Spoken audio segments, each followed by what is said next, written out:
بسم اللہ الرحمن الرحیم. دوستو آج کا ہمارا ٹاپک ہے ویومیکس کرسپس. چونکہ موسمی سردی کا ہے تو آپ کے لیے سرد دوا کا انتخاب کیا گیا ہے. دوستو یہ بہت ہی ایک اہمیت رکھنے والی دعا ہے. اگرچہ اس کے متعلق ہمیں بہت کم انفارمیشن ملتی ہے, اس کو چھوٹی دعا سمجھ کر اگنور کیا جاتا ہے. لیکن دوستو کوئی بھی دوا جو ہوتی ہے وہ چھوٹی نہیں ہوتی ہے. ہومیوپیتھک میں کوئی دعا چھوٹی بڑی نہیں ہوتی ہے, یہ بات یاد رکھنے کی ہے. ہو سکتا ہے کہ وہ دعا اپنے کرائٹیریا کے اندر بہت بڑی ہو, اپنے موڈ آف ایکشن کے اندر بہت بڑی ہو, اپنی پیتھولوجیکل کیفیت کے اندر بہت بڑی ہو, مینٹل سمپٹمز کے اندر بڑی ہو, کہ جو بڑی بڑی ادویات ہیں اس علامت پر وہ اس کا مقابلہ نہ کر سکے. تو اس دوا کو پہلے ادویاتی طور پر اس کا جب استعمال کیا جاتا تھا تو اس کو بلڈ پیوریفائی کے طور پر استعمال کیا جاتا ہے.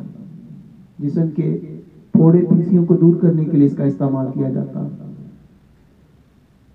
اب اس وقت شروع میں جو اس کی علامات ہمیں ملی ہیں اس میں یہ ہے کہ مریض کے منہ کے اندر تھوک کی مقدار بڑھ جاتی ہے, وہ بہت زیادہ تھوکنا شروع کر دیتا ہے.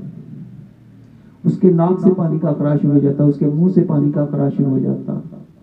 اس کے اندر ٹکلنگ, گلے کے اندر اسپیشلی ٹریکیا کے اندر گدگدی کا ہونا, اس سے شدت کی کھانسی ہوتی.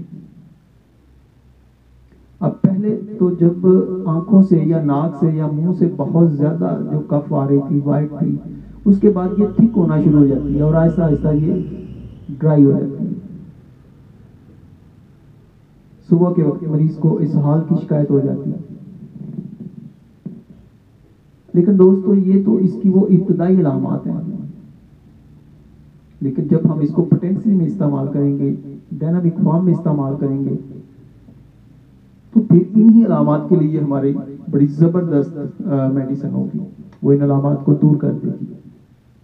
اور جتنا خوبصورت بیان ڈاکٹر ایچ سی ایلن نے کیا ہے شاید ہی کسی دوسرے مٹیریا میڈیکا میں, اور خاص طور پر اس کی جو یہ سمپٹمز ہے کہ اس کا جو پیشنٹ ہوتا ہے یہ extremely sensitive to open air. اب ہمیں بہت ساری ادویات یاد ہیں سردی کے ناطے سے کہ جن میں سردی سے تکلیف بڑھتی ہے, وہ سرد ہوا ان کے لیے ناقابل برداشت ہوتی ہے. ہیپاتائٹس کا مریض ہے, وہ سردی کو برداشت نہیں کر سکتا.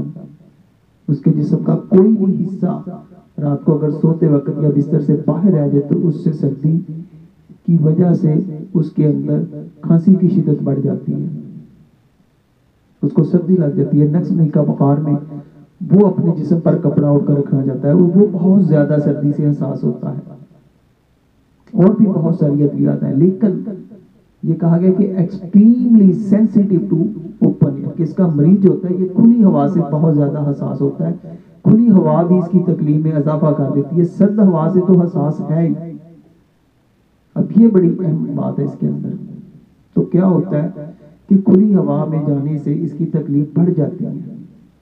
اب دیکھیے کہ اگر کوئی بندہ باہر کھلی ہوا میں بھی نہیں جا سکتا, کھلی ہوا میں کام نہیں کر سکتا, اگر کسی دوست کے ساتھ اس کو جانا ہے تو اس سے بھی اس کا گلا خراب ہو گیا, اس کے اندر چیسٹ کا پرابلم آ گیا, اس کا اپر ریسپیریٹری سسٹم جو ہے وہ متاثر ہو گیا ہے. تو ظاہر بات ہے ایسا بندہ تو ڈپریشن میں آ جائے گا, افسردگی میں آ جائے گا, انڈیفرنس ہو جائے گا کہ بھائی نہیں میرے دوست تو مجھے کہیں گے کہ فلاں جگہ پر جانا ہے تو میں تو جا ہی نہیں سکتا, کیونکہ اگر میں گیا تو میری جو چیسٹ ہے یا میرا جو گلا ہے یہ خراب ہو جائے گا, اور اگر میرا گلا خراب ہو گیا تو مجھے خشک کھانسی جو ہے, تھکا دینے والی کھانسی, وہ شروع ہو جانی ہے اور وہ جلد ٹھیک ہی نہیں ہونی ہے. تو لہٰذا وہ کنارہ کرے گا. اب دیکھیے کہ شام کے وقت اس میں ایگریویشن ہو رہا ہے, یعنی کہ ایک بندہ اگر کھلی ہوا میں گیا ہے تو کیا ہوگا کہ اس میں گلے کے اندر خراش سی محسوس ہوگی. اس کے بعد شام کے وقت وہ اس کی کیفیت بڑھ جائے گی, ہارسنس آ جائے گا, یعنی کہ اس کی آواز جو ہوتی ہے وہ بیٹھ جائے گی, گلے کے اندر اریٹیشن آ جائے گی, گلے میں ٹکلنگ شروع ہو جائے گی. اب یہ جو ٹکلنگ ہوتی ہے یہ کاز بنتی ہے ڈرائی ٹیزنگ کا, یعنی کہ اس کے مریض میں خشک کھانسی چھڑ جاتی ہے، اور ایسی خشک کھانسی جو ڈرائی انسیسٹنٹ فٹیگ کف، ٹھیک ہے، انسیسنٹ کا مطلب ہوتا ہے کہ متواتر مسلسل ہونے والی، فٹیگ تھکا دینے والی، تو اس کے اندر جو کھانسی شروع ہو جاتی ہے وہ خشک اور تھکا دینے والی ہوتی ہے، اور جس میں ایگریویشن ہوتا ہے شام کے وقت۔ اب شام کے وقت جو مریض ہے وہ بستر پر نہیں لیٹ سکے گا، بستر پر لیٹنے سے اس کی تکلیف بڑھ جائے گی، اور اگر کوئی دروازے کا کچھ حصہ یا کھڑکی کا کوئی حصہ یا روشن دان کا کوئی حصہ اگر کھلا ہے اور وہاں سے معمولی سی بھی ٹھنڈی ہوا مریض کے سانس کے ذریعے اس کے اندر داخل ہوئی ہے تو مریض میں ایگریویشن آ جائے گا، اس کی کھانسی شدت اختیار کر جائے گی۔ یہ بھی اس کی بڑی امپورٹنٹ سمپٹمز ہے، اور اس کو بھی بولڈ گریڈ میں لکھا گیا ہے کہ اس کی کھانسی میں بہت پھر شدت آ جاتی ہے، یعنی کہ اس کا جو مریض ہوتا ہے یہ باہر کھلی ہوا کو بھی برداشت نہیں کر سکتا، لیکن آپ سپوز کریں کہ اگر وہ کھلی ہوا میں اس کی کھانسی میں شدت ہے، لیکن جیسے معمولی سی ٹھنڈی ہوا بھی سانس کے ذریعے اس کے اندر داخل ہوگی تو کھانسی میں اور زیادہ شدت آ جائے گی، تھکا دینے والی کھانسی شروع ہو جائے گی، جس کی وجہ سے مریض کا اس کھانسی کے ساتھ یورین بھی نکل سکتا ہے، اس کے سٹول کا اخراج ہو سکتا ہے۔ اب اگر پخانے کا یا پیشاب کا نکل جانا آپ دیکھیں، اور اسپیشلی اگر یورین، تو یہاں پر ہمیں کاسٹیکم بھی ملتی ہے۔ اس کے اندر بہت ساری علامات ہمیں دوسری ادویات سے بھی ملتی جلتی ہیں، لیکن اس کی کچھ اسپیسیفک سمپٹمز بھی ہیں۔ اب رات کے وقت ایگریویشن ہوئی ہے، اور خاص طور پر مریض لیفٹ سائڈ پر نہیں لیٹ سکتا، فاسفورس میں بھی ایسا ہوتا ہے، اور اس میں ہوا کی تبدیلی یا ایک کمرے سے دوسرے کمرے میں جانا، مثال کے طور پر آپ سب یہاں پر بیٹھے ہوئے ہیں اور یہاں کا جو ماحول ہے، یہاں پر جو آپ کو ہوا مل رہی ہے وہ گرم ہے، لیکن جیسے آپ اس کمرے سے باہر جائیں گے تو وہاں پر ٹھنڈی ہوا ہوگی، اور وہ ٹھنڈی یا کھلی ہوا آپ کی کھانسی میں اضافہ کر دے گی۔ فاسفورس اور اسپانجیا کے اندر بھی ایسا ہی ہوتا ہے۔ اور اس کے بعد اس میں گلے میں لف کا سینسیشن ہے، جیسے گلے میں کوئی حلق میں ڈیلا پڑا ہوا ہے، اور اس کو نکلنے سے درد نہیں ہوتا، اور مریض نگلتا ہے لیکن پھر وہ اپنی جگہ پر دوبارہ واپس آ جاتا ہے۔ یہ بھی اس کی ایک بڑی اہم سمپٹمز ہے۔ اور پھر رات کے وقت جب مریض میں ایگریویشن آ جاتا ہے ٹھنڈی سانس کے اندر جانے سے، تو اس وقت مریض کیا کرتا ہے کہ اپنے آپ کو بستر کی چادر سے خاص طور پر اپنے سر اور اپنے ناک اور چہرے کو ڈھانپ لیتا ہے،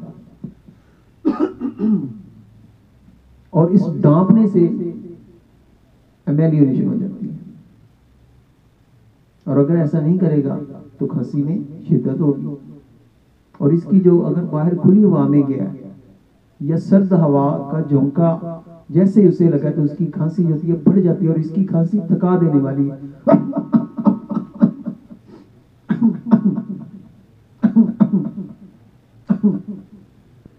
سارا دن تقریباً ایسے گزر جاتا ہے، اور رات 11 بجے بہت زیادہ شدت آ جاتی ہے۔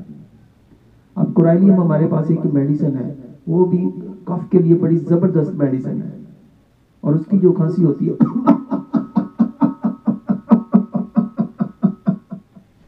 اور یقین کریں کہ آپ 200 کی ڈوز ایک دے دیں، آپ کو اگلے دن ہی پتا چل جائے گا کہ وہ کتنا زبردست ورک کرتی ہے۔ اور سپانجیا میں ایسی کنڈیشن ہوتی ہے۔ تو ہر میڈیسن کا ایک اسپیسیفک رول ہے۔ اب دیکھیں کہ ریومیکس کا جو پیشنٹ ہوتا ہے وہ سردی میں یا باہر کھلی ہوا میں اپنے سر اور اپنے چہرے کو ڈانپ لیتا ہے، یہ اس کی بڑی امپورٹنٹ سمپٹمز ہیں۔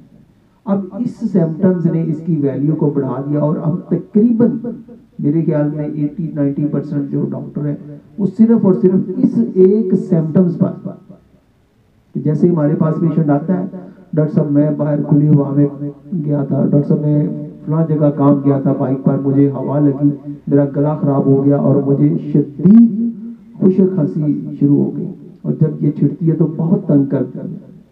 میں کھانسی کرتے کرتے تھک جاتا ہوں, میرا یورین نکل جاتا ہے, میرا پخانہ خطا ہو جاتا ہے. اور ڈاکٹر صاحب جیسے ہی میں رات کو یا شام کو میں لیٹتا ہوں, جیسے ہی ٹھنڈی ہوا میری سانس کے ذریعے اندر داخل ہوتی ہے تو میری کھانسی بہت بڑھ جاتی ہے, اور پھر میں اپنے آپ کو اپنے بستر کے کپڑے کے ساتھ اپنے سر کو, اپنے ناک کو, اپنے چہرے کو ڈھانپ لیتا ہوں تاکہ وہ ہوا گرم ہو کر اندر داخل ہو. اس سے مجھے سکون ملتا ہے. دیٹس ریومیکس. اور جب اس علامات پر آپ ریومیکس دیتے ہیں تو آپ کا پیشنٹ ٹھیک ہو جاتا ہے. یقین مانیں کہ یہاں پر بہت آج کل کے موسم میں وہ لوگ جو کھانسی کا شکار ہیں, اور ایلوپیتھی میں کیا چل رہا ہے کہ دو اینٹی بایوٹک چل رہی ہیں, اینٹی الرجی میڈیسن چل رہی ہے, برینکو ڈائلیٹر چل رہی ہے جو ویزو ڈائلیشن کرتی ہے, سانس کی نالیوں کو پھیلا دیتی ہے, لیکن اس کے باوجود مریض کو سکون نہیں ملتا. لیکن اگر آپ نے جو دوا دی ہے وہ اس کرائیٹیریے میں فٹ آتی ہے تو 1-2 ڈوز سے مریض اگلے دن آپ کو کہے گا کہ جناب مجھے اس سے بڑا افاقہ ہوا. تو اسی طرح ڈائریا کے ناطے سے بھی, اور خاص طور پر صبح کے جو اسہال ہوتے ہیں, آپ اس کو سلفر کے ساتھ بھی کمپیئر کر سکتے ہیں, بھورے رنگ کے اسہال. اور اگر اسہال کنکومیٹنٹ ہو کف کے ساتھ تو ان کی اور ویلیو بڑھ جاتی ہے. اس علامت پر ریومیکس کا آپ انتخاب کرتے ہیں. اسی طرح دوستو یہ ایچنگ کے لیے, خارش کے لیے بھی بہت اہم میڈیسن ہے, اور خاص طور پر اس کی جو خارش ہوتی ہے یہ کپڑے اتارنے پر. اگر آپ نے کبھی غور کیا ہو, یا اگر پیشنٹ آپ کو آ کے بتاتا ہے کہ ڈاکٹر صاحب میں جیسے ہی رات کو کپڑے چینج کرنے لگتا ہوں, جیسے ہی میں کپڑے اتارتا ہوں تو مجھے شدید خارش شروع ہو جاتی ہے. اتنی خارش ہوتی ہے کہ میں خارش کر کر کے تھک جاتا ہوں. اس دوا کا جو موڈ آف ایکشن ہے یہ اسپیشل میوکس میمبرین پر, انٹسٹائن پر اور سکن پر اس کا سب سے زیادہ افیکٹ ہے. تو دوستو یہ تھا اس ریومیکس کا چھوٹا سا کرائیٹیریا. چونکہ وقت بھی بہت کم ہے تو میں نے آپ کے سامنے اس میڈیسن کو جتنا میں کر سکا ہوں میں نے بیان کیا ہے, اور میں امید کرتا ہوں کہ یہ آپ کو کبھی نہیں بھولے گی. اور دوستو کوئی بھی میڈیسن ہو, آپ اس کی سمپٹمز کو, آپ اس کی اسپیسیفک سمپٹمز کو اگر اپنے مائنڈ میں رکھیں گے تو وہ پرابلم کوئی بھی ہو تو انشاءاللہ تعالیٰ وہ وہاں پر ورک کرتی ہے. تھینک یو, اللہ حافظ.